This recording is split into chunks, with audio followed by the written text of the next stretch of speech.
కోదండరామ్ గారికి, యూనియన్ నాయకత్వానికి, అట్లాగే లేబర్ కమిషనర్ గంగాధర్ సార్కి, అందరికీ వచ్చినటువంటి అన్నలందరికీ కూడా నమస్తే. హమాలీ కార్మికులకు సంబంధించి దేశవ్యాప్తంగా చాలా చర్చ జరిగింది గతంలో. 1960-50 దశకాల నుంచే కార్మికులు మొదలైనప్పటి నుంచే వివిధ రాష్ట్రాలు దీని మీద చర్చించినాయి. ఆయా రాష్ట్రాల్లో ముఖ్యంగా కేరళ, మహారాష్ట్ర లాంటి రాష్ట్రాలు వెల్ఫేర్ బోర్డులు ఏర్పాటు చేసుకున్నాయి, కొన్ని హక్కుల్ని కార్మికులకు కల్పించినాయి. తెలంగాణ ఉమ్మడిగా విడిగా పోయినప్పుడు కానీ, ఆంధ్రప్రదేశ్ ఉమ్మడి రాష్ట్రంలో కానీ ఈ డిమాండ్ యూనియన్లు పెడుతూ ఉండేవి, కానీ యూనియన్లే బలహీనంగా ఉండేవి కనుక ఒక బలమైనటువంటి డిమాండ్గా ఎప్పుడు ముందుకు రాలేదు. కానీ తెలంగాణ హమాలీ వర్కర్స్ యూనియన్ ఇప్పుడు ఉన్నటువంటి నాయకత్వం ఇది రాష్ట్ర వ్యాప్తంగా ఒక బలమైన యూనియన్ని నిర్మించింది. ఒక 60-70 వేల మందిని ఇప్పటికే సంఘంలోకి సమీకరించింది.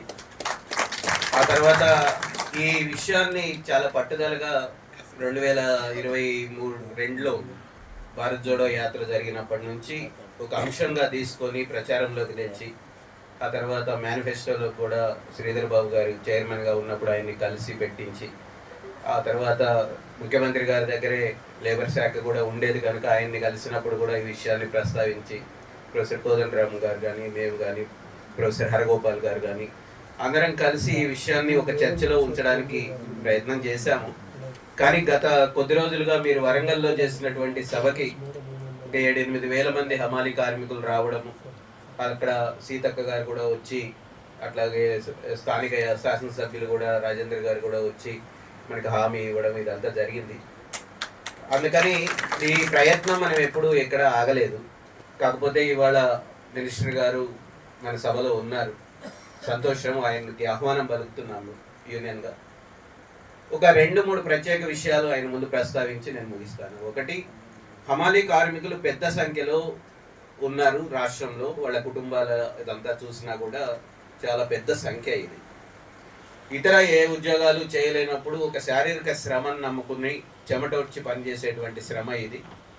అందుకని వీళ్ళ శ్రమ మీదనే ఆ కుటుంబాలన్నీ ఆధారపడి బతుకుతున్నటువంటి పరిస్థితిని దృష్టిలో పెట్టుకున్నప్పుడు అసలు హమాలీ పని చేయడానికి ముందుకు వస్తున్న ప్రతి ఒక్కళ్ళని గుర్తించడము, ఆ గుర్తించిన వాళ్ళందరికీ ఒక గుర్తింపు కార్డు ఇవ్వడము అనేటువంటిది చాలా అవసరం.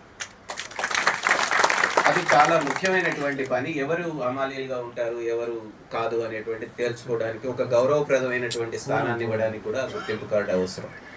రెండవది, 2 రాష్ట్రాలలో చాలా కీలకంగా మొదటి నుంచి కూడా హమాలీ వెల్ఫేర్ బోర్డులు పనిచేస్తున్నాయి. ఒకటి మహారాష్ట్ర మథాడి వెల్ఫేర్ బోర్డు అనేటువంటిది. మథాడి అంటే హమాలీ కార్మికులని. అది జిల్లా స్థాయి బోర్డులు కూడా వాళ్ళు ఏర్పాటు చేసుకున్నారు. అక్కడ చాలా పెద్ద ఎత్తున వాళ్ళకి నిధులు ఉన్నాయి. అధికారులు, యూనియన్ ప్రతినిధులు, యాజమాన్య ప్రతినిధులు కూడా ఆ బోర్డులో ఉండి నడిపిస్తూ ఉన్నారు. చాలా స్పష్టమైనటువంటి విధి విధానాలు ఆ చట్ట వెల్ఫేర్ బోర్డుకు ఉన్నాయి. అట్లాగే కేరళ కూడా ఒక ప్రత్యేక ప్రయత్నంతో అక్కడ ఒక యూనియన్లు బలంగా ఉన్నాయి అక్కడ. అదే సందర్భంలో బోర్డులు కూడా ఏర్పడి ఉన్నాయి. ఈ 2 చాలా మంచి అనుభవాలు ఇప్పటికే దేశం ముందు ఉన్నాయి. కాబట్టి వాటిని స్టడీ చేసి మనము ఒక మంచి వెల్ఫేర్ బోర్డుని ఏర్పాటు చేసుకోవాల్సినటువంటి అవసరం ఉంది. దాన్ని స్టడీ చేయడం ఇప్పటికే చేసి ఉంటుంది లేబర్ డిపార్ట్మెంట్ అని ఆశిస్తున్నాము, ఈ హామీ పెట్టారు కనుక.